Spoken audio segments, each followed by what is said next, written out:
اس میں ہم بات کریں گے، چونکہ آپ گرومنگ بھی کرتے ہیں لوگوں کی. ہماری ڈو یو فیل کہ ہم میں پروفیشنل ایٹیٹیوڈ کی بہت کمی ہے، اور کمی ہے تو اس کو کس طرح بہتر کیا جا سکتا ہے؟ کسی بھی فیلڈ سے آپ کا تعلق ہے. دیکھیے جو ادارے ہیں نا سر، یہ اصل میں کام تو اداروں کا ہے. ہمارے پاس جو اداروں کا بچہ آتا ہے وہ بڑے مراحل سے گزر کر یہاں تک پہنچا ہوتا ہے، اور اس کو وہاں کہیں اس طرح کی اس کی تربیت اس کی نہیں ہوتی، نہ ہی اس کے بڑے اس طرح انشور کر رہے. دیکھیں ماحول کسے کہتے ہیں؟ جس سے انسان سیکھتا ہے. وہ جو ہوتا ہے وہ انسان دیکھتا ہے، اس کے مطابق وہ نقل کرتا ہے. آج اگر آپ نے کہیں آپ بیٹھے ہوئے تھے اور آپ نے بچے کو کہا یار یہ سی وی پکڑو اور یہ تو ذرا جمع کرا کے آؤ، تو اسے ہوگا کسی طرح سی وی پکڑی جاتی ہے اور جمع کرا دی جاتی ہے.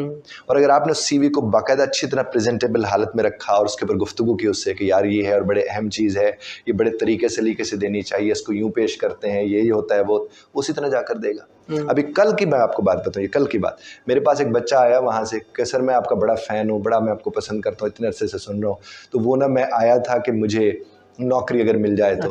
میں نے کہا جناب مل جائے گی تو آپ کی سی وی ہے؟ تو فوراً اس نے جیب میں ہاتھ ڈالا، یوں پوری چرنی مرڈی ہوئی میرے سامنے ہی رکھ دی. کہنے لگا سر یہ آپ سی وی جو ہے نا وہ میری دیکھ لیجئے. تو میں نے ان سے کہا صاحب میں نے دیکھ لیا.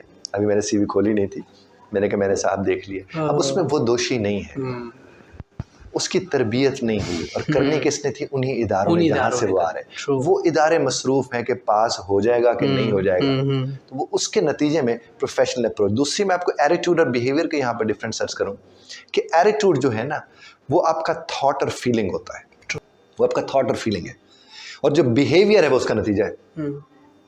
تو ہمیں ایٹیٹیوڈ کو ٹھیک کرنے کے انوائرمنٹ کو ٹھیک کرنا پڑتا ہے، اس کا نتیجہ پھر جا کر وہ نکل کر آئے گا.